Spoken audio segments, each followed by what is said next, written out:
Hi guys and welcome back to the Mighty Blues. My name is of course Cameron and welcome back today to another video. It is the game preview ahead of Everton's return to Premier League football. Everton taking on Crystal Palace at Goodison Park on Monday night. The first of what's probably 9 or 10 finals now for Carlo Ancelotti's Everton side before the end of the Premier League season, of course, coming out of this international break, which actually has done Everton, I think a little bit of good, to be honest with you. Usually I'm not a big fan of the international breaks, and I'm not going to lie, I haven't watched a minute of football other than the England game where Dominic Calvert-Lewin scored a couple of goals. I haven't watched an international game, and usually, like I said, I'm not a massive fan of the internationals, but I actually think this break has done Everton, good for a number of reasons, really. Certainly some reasons to do with players returning from injury, which we'll go into talk about a little bit later on in the video, but also because obviously we come into the international break off the back of 3 defeats, 2 defeats in the Premier League against Chelsea and Burnley, and being knocked out of the FA Cup in the quarter-final stage against Manchester City. So it really does make these last sort of 9 or 10 games of the season, massively important in that push for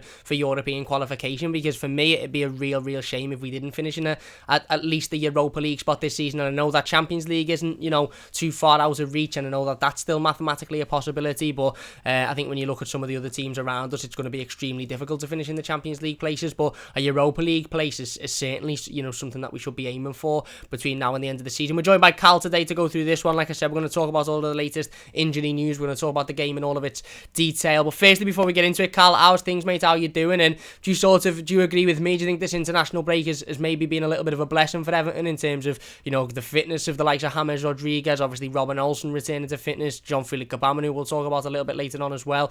It seems like it's done us a little bit of good, doesn't it? Yeah, I think it definitely has done us some good. I think you've got to look at it in...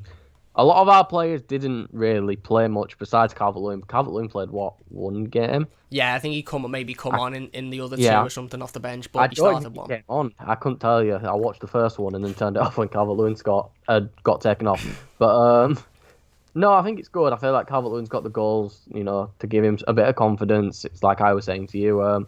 Davies and Godfrey were pulled from that last game for late fitness tests, but I think we know why they were pulled. I just feel like it's a problem that's come at a perfect time, because at first we all went into the international break thinking, oh, here we go again.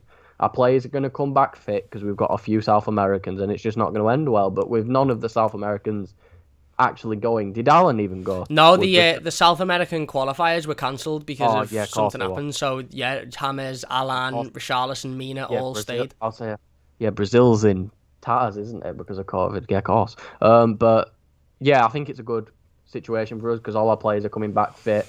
You've especially, don't get me wrong, we're playing against Crystal Palace, which not many of their players really start for a national team, do they? I couldn't tell you, to be honest, mate. I couldn't tell you either. But it's like the perfect storm. A majority of the squad is back. Yeah. And the players who are injured out, it's Pickford, Decore, and then Delph, isn't it? Yeah, Delph and Bernard as well. I'm sorry, no offense, Delph, but who cares? But I feel like now is, like you said, it is a finals run for us now, because look at it, a win against Crystal Palace is huge, puts us back into 6th place, level on points with West Ham, and it's a huge deal for us, especially because it leapfrogs us back above Liverpool, and it puts us in a prime position, because I think what a lot of people are looking at is Chelsea have still only got 51 points. I think Chelsea, brutally honest, I could see Chelsea finishing second, but Leicester are still injury ridden. There's West Ham could drop off at any moment. A win tomorrow.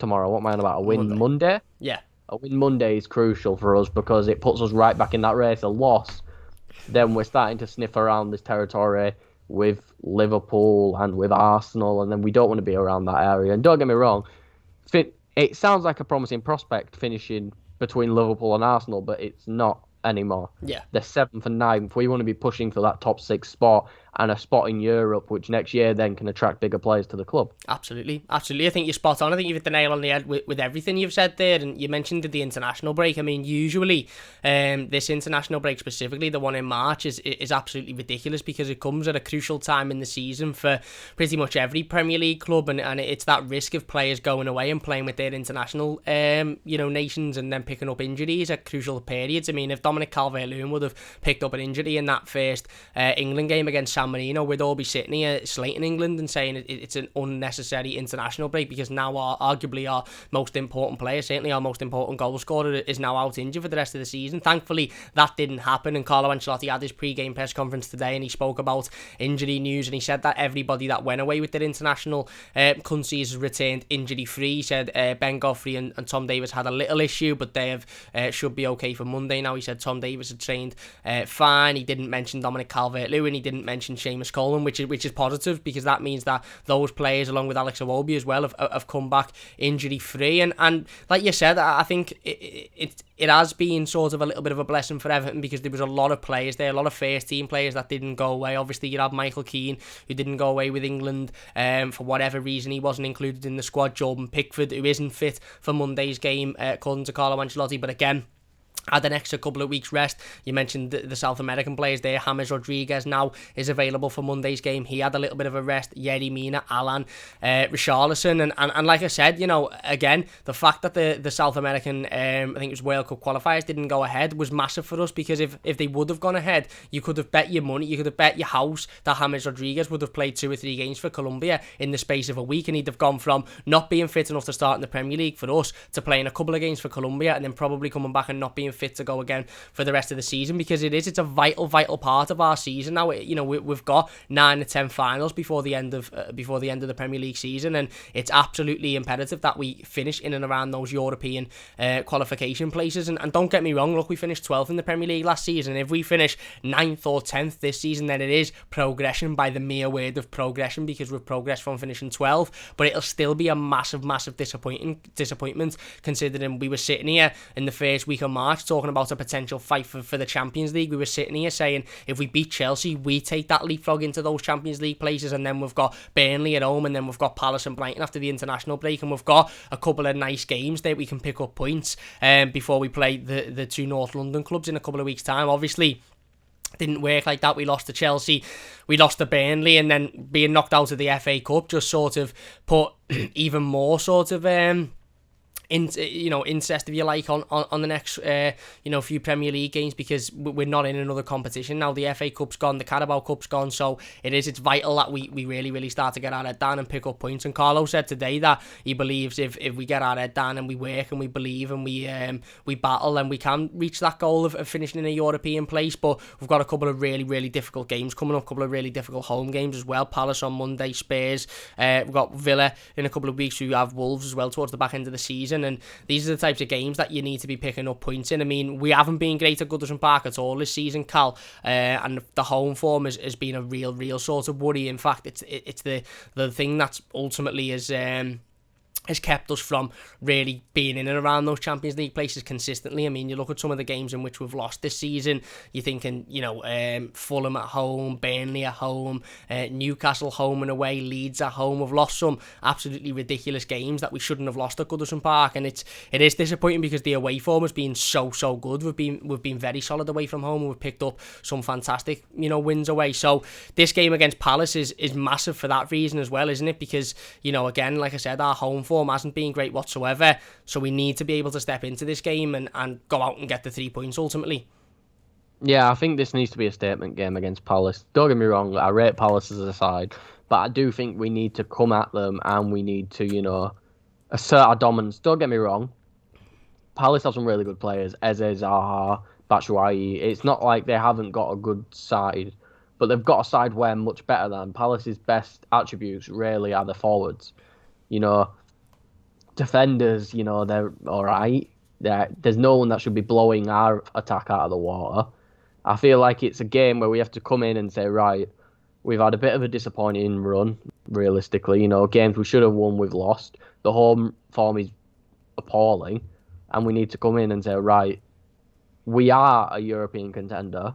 This isn't, a point in the season where we can make mistakes. Go out there and assert your dominance and prove why you're a European contender against these sort of teams. Absolutely, and I think you made a brilliant point there about making mistakes. This isn't the part in the season where we can afford to lose these types of home games that we've been losing this season. We can't afford to have another Fulham, we can't afford to have another Burnley, we can't afford to have another Newcastle, because we've had far too many of them this season. And I know, football doesn't work on if buts and what happened, what if this and what if that, and if only we'd have won that game. But realistically, if we'd have won those home games that we expect to win, if we'd have beat your Newcastles, your Burnleys, your your Leeds at home, your Fulhams, then we would be in and around the top 2 or 3 places, never mind the Champions League places. It's those types of games that we've lost this season that ultimately have cost us, being a solid contender for certainly the Champions League, never mind the European qualification. And I know we're still a contender for European qualification, but we haven't lost many games to really, really good sides this season where you look at and you think, you know what,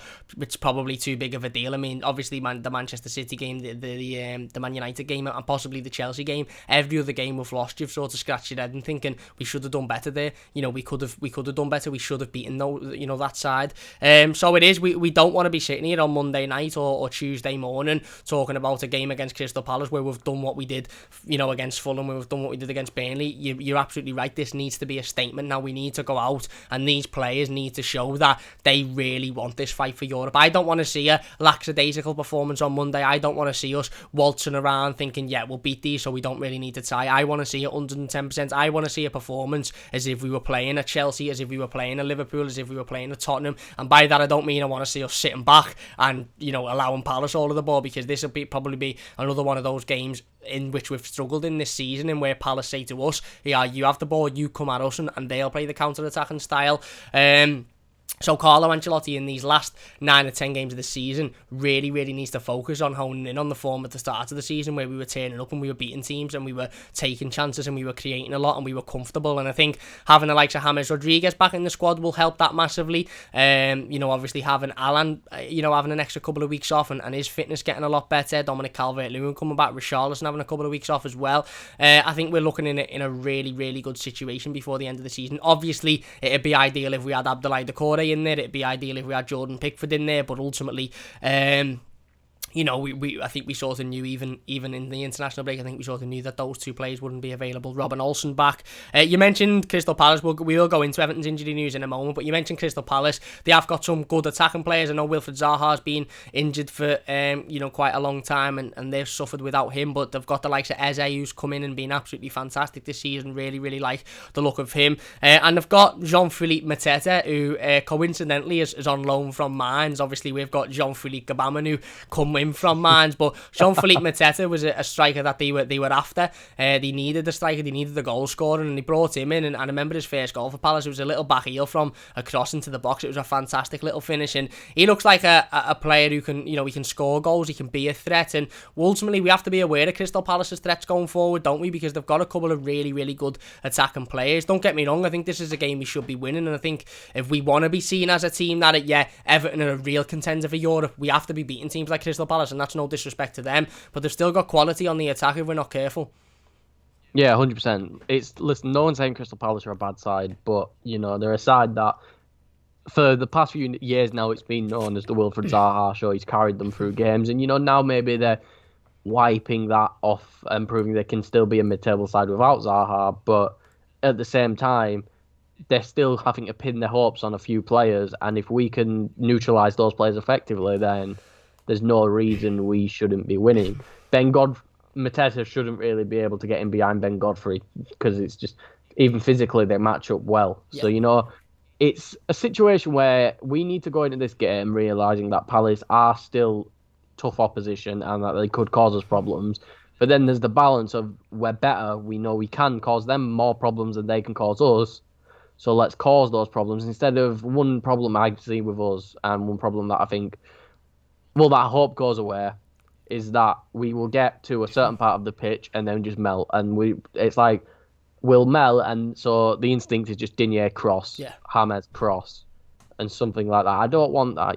It seems like we're so dependent on one style of play. We need to come out against Palace now with hope. I can imagine James being in the starting 11, and that hopefully Carlo a few weeks ago mentioning that we will get back with a 100% James Rodriguez. Means we come in with a world-class player Yeah. who can create chances with through balls, with over the tops, with low short passes, with tiki-taka play, with crosses. You need to blend everything in if you want to be a solid attacking team, not just thump it to Calvert-Lewin in the box. Absolutely, I agree. And like you said there, having a 100% James is having a world-class player back in your squad. And, what we really need here, Cal, is this is, like I said, it's almost sort of like a mini-season, if you like. We've had that international break. We had a couple of weeks off. We've come back with almost a fully fit squad, albeit I know Abdoulaye Doucouré is one of our most important players and he's still out. And ultimately our number one goalkeeper is still out. But other than those two, pretty much a full-strength squad. This is almost like a little bit of a mini-season between now and the end of the season where we really need to start picking up points. And if we need our form from the start of the season at any point, it's now. It really, really is now. I'd love us to go out and beat Crystal Palace 5-2 like we did with West Brom. I'd love us to go and beat Brighton 4-2 like we did at Goodison Park at the start of the season. We really need to zone in on that form from the start of the season because it's vital now. It really, really is. Let's get into some of the injury news then before we go into our predicted starting 11. Just in regards to Crystal Palace, currently sitting 12th in the Premier League, 10 wins, 7 draws, 12 losses. Not being in awful form, to be fair. Beat West Brom last time out before the international break, lost heavily to Spurs 4-1. To be fair, they are susceptible to a heavy defeat on occasion, but then drew with Man United before that, drew with Fulham 0-0, beat Brighton 2-1, lost to Burnley 3-0. So again, it's very much of a roller coaster season for Crystal Palace. It's very up and down. One week I'll watch Crystal Palace and I think these look very, very solid. They look very organised. They play decent football, and the next week they look absolutely dross. And I understand that that's probably been the case for most teams this season. I mean, Palace fans are probably sitting there saying, you can talk. I think the same with Everton. One week you're great, one week you're not. And I get that. Other than Manchester City, every team's been like that. But Carlo Ancelotti did have his pre-game press conference today ahead of this game. Quite an in-depth press conference as well, obviously, after the international break. He said he believes that the international break was a positive thing. He said, usually he either likes them or he doesn't like them, and I know that sounds a bit silly, but he said he enjoyed this one. He thinks it gave the players a bit of a rest. He thinks that it was a well-needed rest, obviously, off the back of 3 straight defeats, and it now allows us to focus on the remaining games of the Premier League season. He gave us some unbelievable injury news. We'll start with the injured players first, and then we'll go into the players that have returned to fitness. He did confirm that Abdoulaye Doucouré, Fabian Delph, Bernard and Jordan Pickford are all out. He said Jordan Pickford is working day by day. He hasn't trained yet on the pitch. He's training sort of in the gym and stuff. He said that he hopes that Jordan Pickford will be back training on the pitch with the goalkeeping coach next week. He said Abdoulaye Doucouré again is recovering well, but isn't anywhere near ready to return yet. Bernard and Fabian Delph picked up injuries as well. And then Carlo Ancelotti did confirm that James Rodriguez will be back and fit for this game and available to start on Monday. Thank everybody for that. Anybody watching, thank you that James Rodriguez is available to play. He said he's recovered really, really well.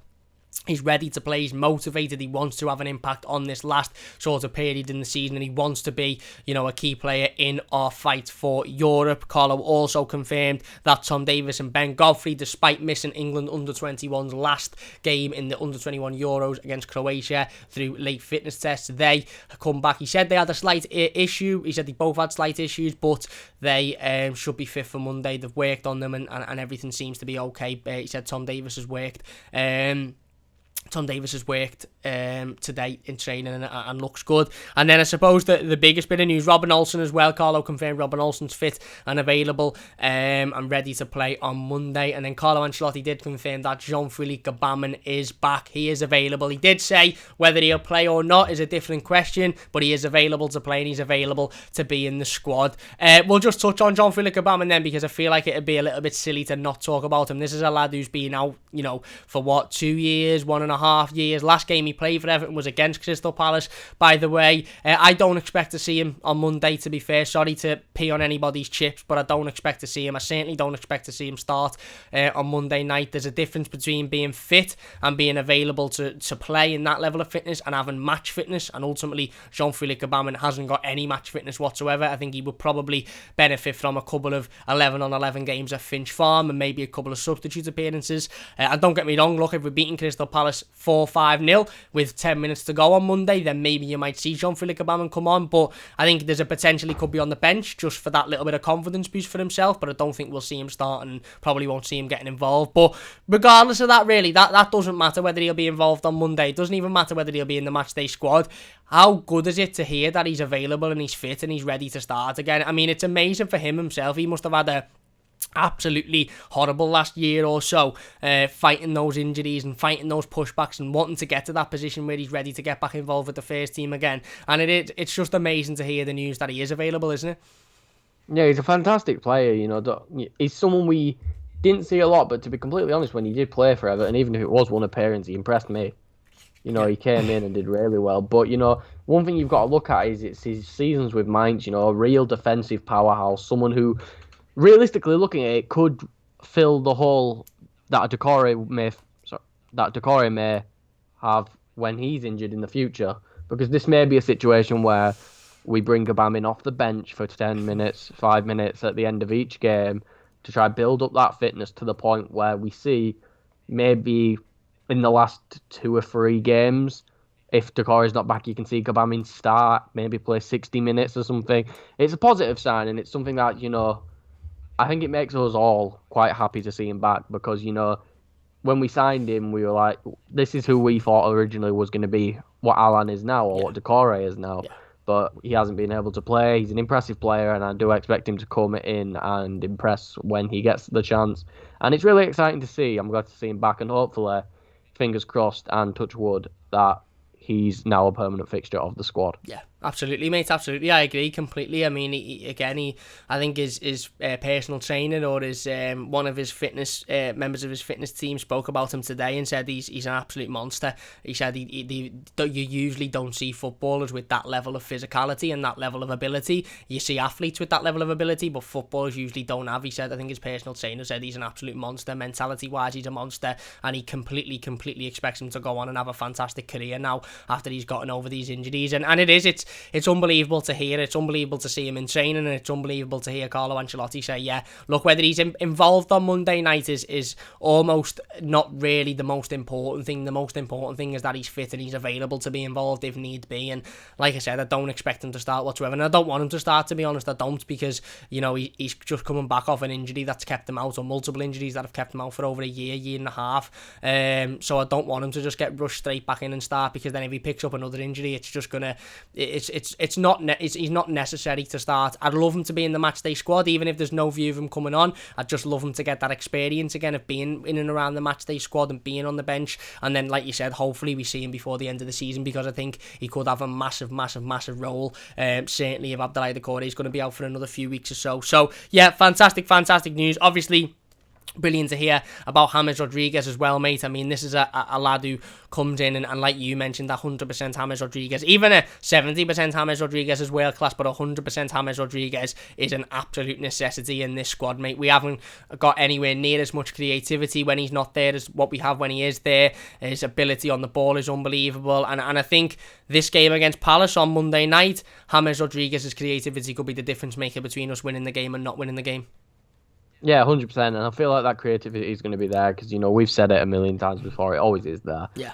When has James really had a bad return game? He's come in and how many appearances has he made? 16, has 5 goals and 4 assists. He's contributing to a goal or assist every 2 games, which is, for an injury-riddled man, let's face it, he is. For Port, Jane's come in and had a massive impact. It's even, he does everything for us. Key passes, dribbles, shoots. He gets in himself in those positions. The goal against Fofana, the assists he's got. Was it Brighton? He got 2 goals and an assist. Yeah. 100% fit James Rodriguez can completely control a game in the final third. And listen, with the way Carlo clearly wants to play this team, James doesn't need to run back and defend. He's got people behind him to do that, which gives him complete free roam of the attack. It could be completely dangerous, and we could really see, if James comes out firing like he has done previously when returned from injury, we could see an absolute clinic from the Colombian on Monday. Absolutely, mate, and let's hope we do. Let's hope we do, and let's hope Dominic Calvert-Lewin has taken all of that confidence from his couple of goals for England. Let's hope Richarlison is ready to be fit and firing, because we absolutely need everybody ready now. Everybody needs to be motivated. Everybody needs to have their head up, and everybody needs to, like I said, it's a massive, massive push now. It's 150% for every single game, because if we don't finish in a European place, it'll be disappointing. Look, it won't be a nightmare season. No season in which we beat Liverpool at Anfield is a nightmare season. We've had some great results. We've had some great times, but it would be very, very disappointing and sort of deflating if we don't finish in a European position. Anyway, let's get into our predicted starting 11s then, mate. Really, really interesting starting 11s I expect to hear today, obviously with a lot of the players returning from injury. We'll go with the usual back line, goalkeeper, then back forward, and then midfield, and then attacking line. I'll go first. Then in goal, I've gone with Robin Olsen. Obviously, Carlo Ancelotti confirmed today that Jordan Pickford isn't available yet. He did confirm Robin Olsen is available. Look, I think João Virginia done really well against Manchester City. I think it has to be said. I think you have to give João Virginia praise because he stepped in. He made a couple of really, really big saves, one from Raheem Sterling, the one before the first goal, which was a great save to tip it on the bar. However, I don't think we should get too ahead of ourselves with João Virginia. He's come in, he's had a brilliant game, that's fair enough. He probably does need another loan deal to a side that he's going to play week in, week out, and he's going to be able to build that confidence up. But look, Robin Olsen is a Swedish international. He's had some really, really good games when he stepped in this season. Don't get me wrong, he struggled at times as well. I think he struggled against Man United. But ultimately, I think, although, João Virginia had a really good game against Manchester City, I think we all know it's going to be Robin Olsen in there because he is. I know Jordan Pickford's the number one, but this season, certainly, it's been Robin Olsen and Jordan Pickford fighting for that number one place, and João Virginia stepped in when he's needed to, and granted, he done very well, but Robin Olsen's back now, so I think we all expect him to step in goal. And then back line, I've gone for Luca Dean at left back. Again, Luca Dean's a player very similar to James Rodriguez for me, and the rest of the squad, really. We need 150% from Luca Dean week in, week out. I love Luca Dean. I think he's been brilliant. The chances he creates and the assists that he's had this season have been absolutely unbelievable. But certainly in recent times, and I get it's difficult for him, certainly in games like Chelsea when we're not having a lot of the ball and we're struggling to create against Burnley when everybody was so bad, it is difficult for him to get down that left-hand side and create as much. But we know what Luca Dean's capable of. We know how good he is when he's throwing balls into the box. We know how important he is for Dominic Calvert-Lewin and for Richarlison, etc. So we really, really need to see that from Luca Dean now between now and the end of the season. And for me, look, he's been absolutely exceptional, and it's clear that he's going to be playing in a left back. Two centre halves have gone for Yerry Mina and Michael Keane. I think if we can have them reigniting that partnership from the start of the Premier League season, that'll be fantastic. I think both have been very solid this season. Yerry Mina for me has arguably been our best centre half. I know Ben Godfrey probably tips it, but again, Ben Godfrey's played a lot of his football in other positions. But for me, I think Yerry Mina has been fantastic this season. Aerially, he's such a dominant presence. He's brilliant in the air, deals with everything when he needs to. Michael Keane, similarly, again, has been very, very good, certainly on the ball. His passing's been very good this season. I think he's had a decent season as well. And then I've gone for Ben Godfrey at right back. Look, we've got a couple of right back options. Mason Holgate, Seamus Coleman. I don't think Seamus Coleman will play, to be honest. Played, I think, all 3 times during the internationals for Ireland, so I can't see him being 100% fit and ready to go on Monday night. And Mason Holgate, I like Mason. I think he's had some really good games this season, but I think he's also had times in which he's struggled, to be honest with you.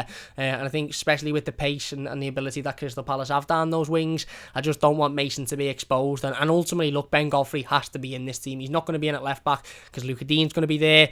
I would think that it would be Mina and Keane at centre half, so Ben Godfrey has to be in at right back. And I think Ben Godfrey can do a job at right back. It's not as best position. I think he's better at centre half and left back, but I think he can do a more than a good enough job at right back. So there you go. I've gone for Olsen in goal, Dean, Mina and Keane, and Ben Godfrey as a back four. Who have you gone for, mate?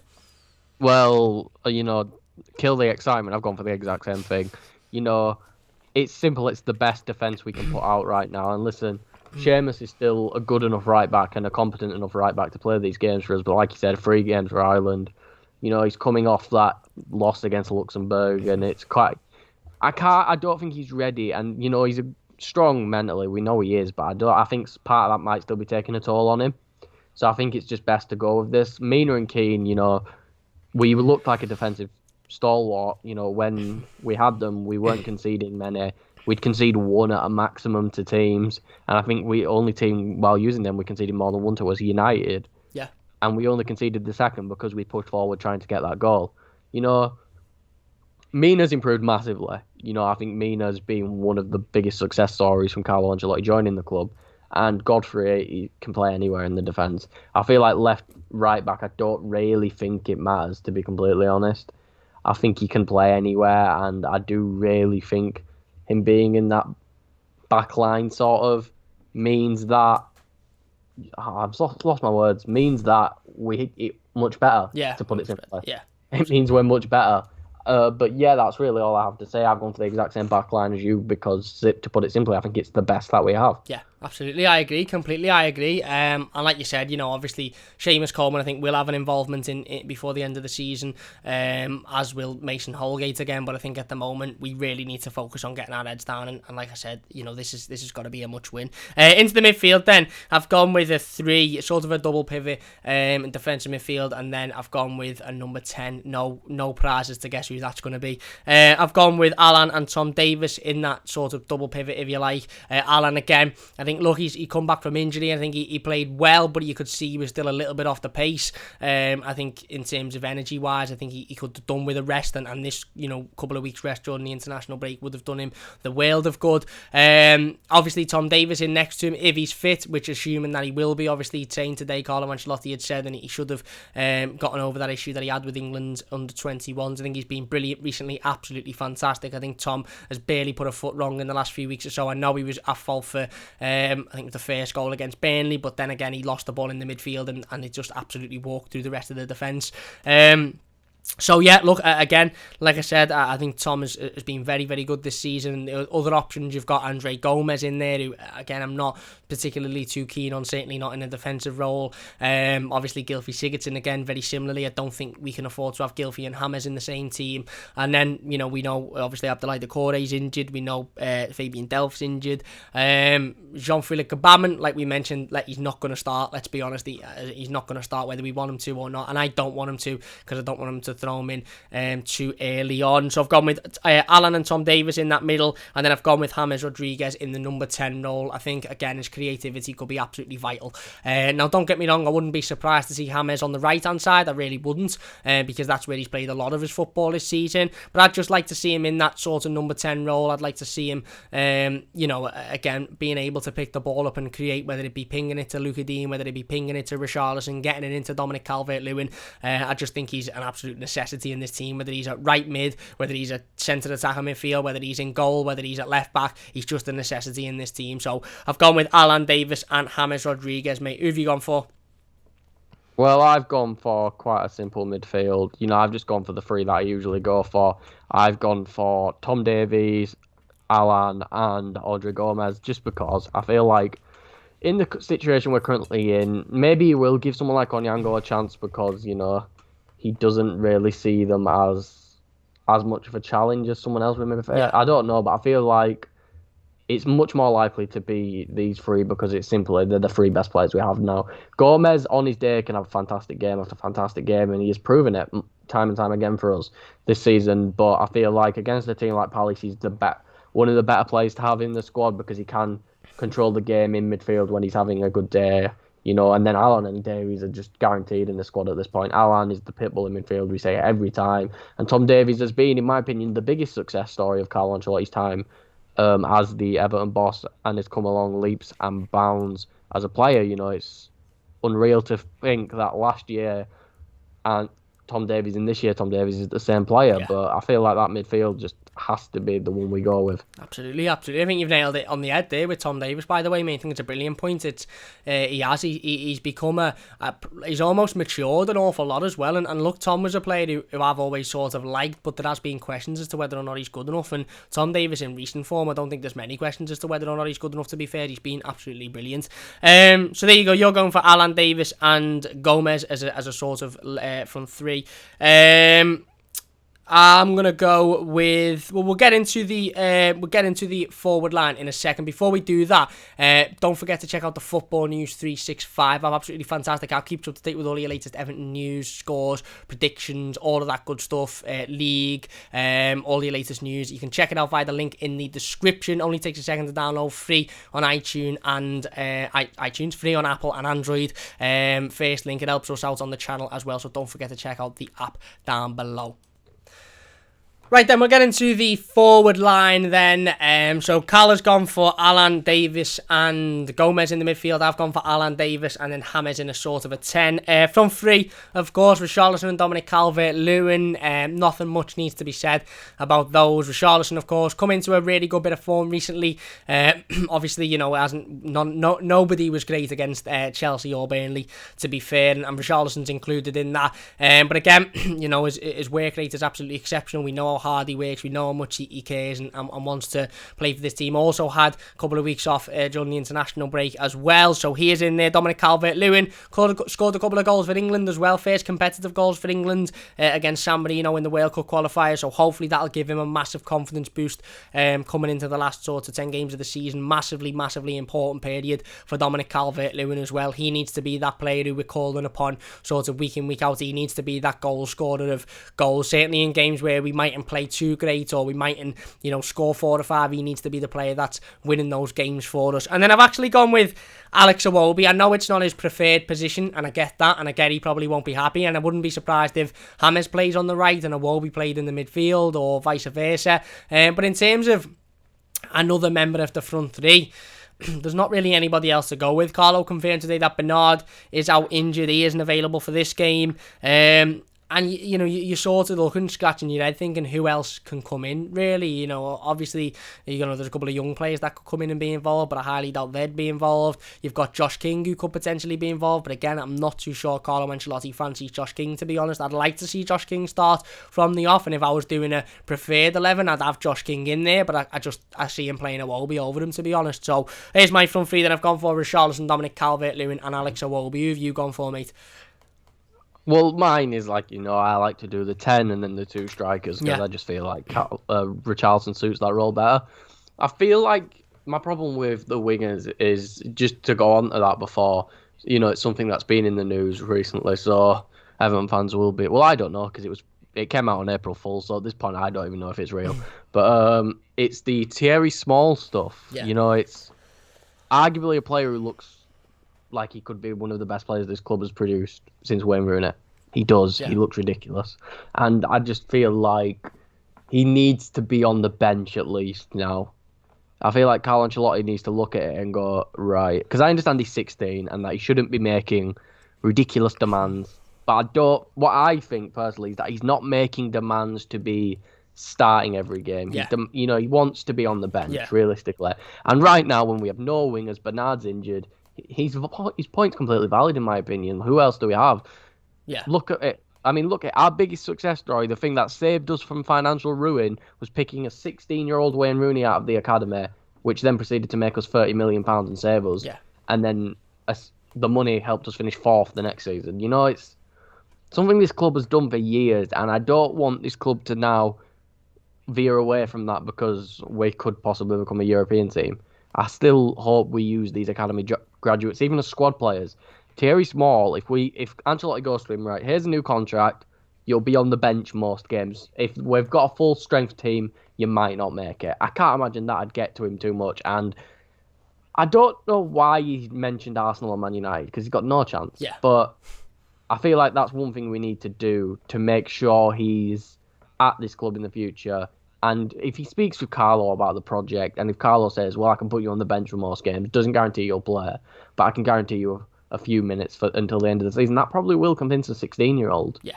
I think the thing is with Thierry Small, look, I respect Thierry Small for wanting to play a lot more, for wanting to be involved a lot more. I respect that because this is a young lad who you quite rightly said is seen as the best left back in the world for his age group. He's absolutely fantastic. I mean, he's the youngest ever Everton player to make his competitive debut at 16 years old. Obviously, when he come off the bench against Sheffield Wednesday in the cup earlier on in the season, and he's got amazing potential. I've watched him for the under-23s a couple of times. He's an absolutely exceptional exceptional player. So I don't blame Thierry Small for wanting to be involved a little bit more and for wanting to get that first team experience. And look, if Everton can't guarantee him that, which will be difficult because we've got, for me, the best left back in the country by quite a stretch in Luka Dean, and another young left back in Niles Nkunku who showed great potential this season as well. So we've got a big future in that position, and Thierry Small is a big part of that, and it will be disappointing to see him leave, and I don't want him to leave.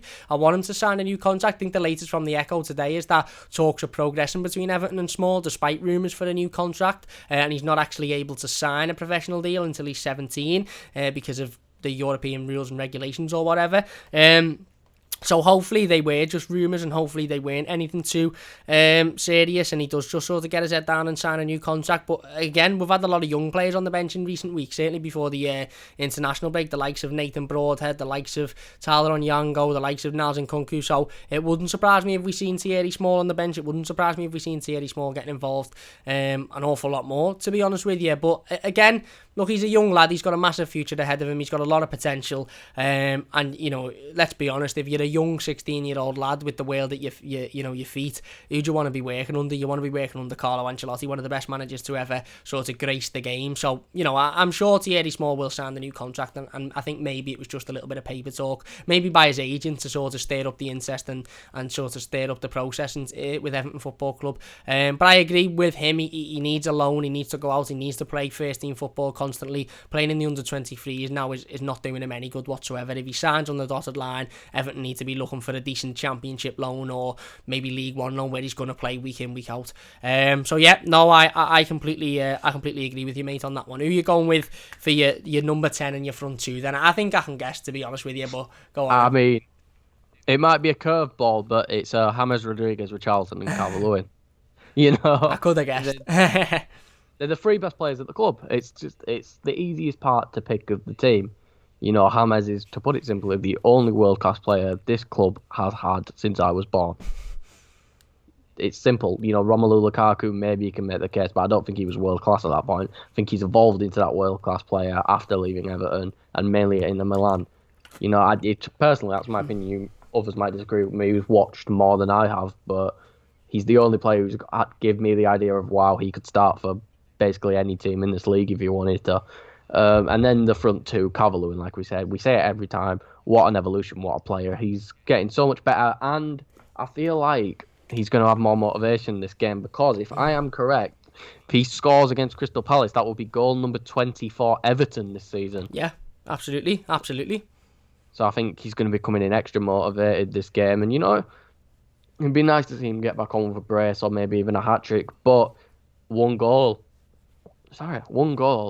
will get him that 20 for Everton, the first time he's ever scored 20 goals in a professional league in his career. Yeah. And that's such a huge accomplishment. And, as he says for himself, only a tapping merchant coming in for 1.5 million pounds and scoring 20 leagues. I wouldn't mind if he scored 1.5 million goals.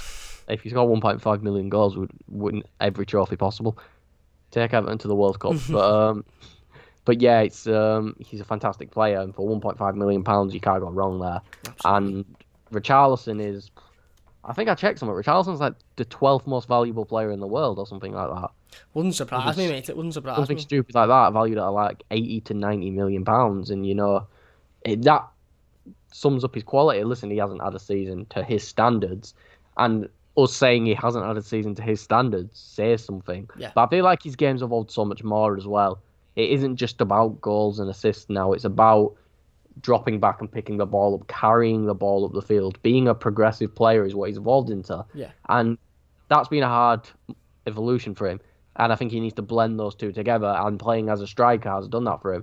He's got his goal-scoring knack, but he's still defending. He's still progressing the ball up the field. And it's, it's an exciting front three. It definitely is, for us to look at. And, then maybe when we finally got that right winger in the summer, we'll look at that attack and go, that's dangerous. That's going to cause any team in the league problems. Absolutely. So I feel like these are the three that just have to play every game for the rest of the season.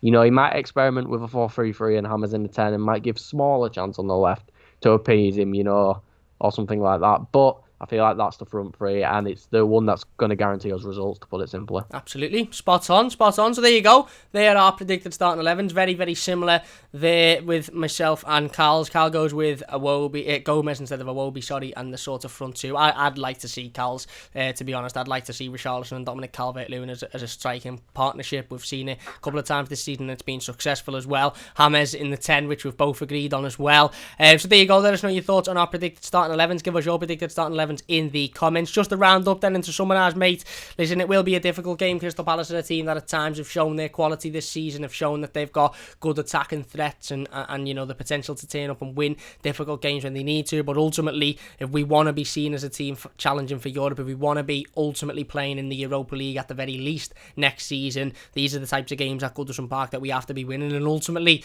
we have to start winning at Goodison Park. We have to sort our home form out, because you can't expect to finish in the Europa League and have the home form that we've got this season. It's been absolutely dreadful. So hopefully it starts on Monday night. It's a big final push now for Europe, and it's got to start on Monday, mate. Yeah, 100% it does. You know, a win on Monday is the motivation we need. It's what we want. It's a good way to come back. You know, if we come back with a disappointing draw or a loss, I'm going to be like, oh, for sakes, here we go again. Toys are going out of the pram. Something's getting thrown. You know, I won't be happy. But I'm hopeful. I really am, because, like I said, I believe in the quality of the squad. I believe in the manager. I believe now that most people are back from injury. We have a lot better depth. We can bring more people off the bench. Yeah. And that, you know, all around, we're a better team than we were even a few weeks ago now, with everyone coming back. Decore might be out, but everyone else is back in, really, so we don't have to fill the bench with the under-23 squad. So I am hopeful for this last push of the season, and I do think it does end with a top 6 spot for us. Absolutely.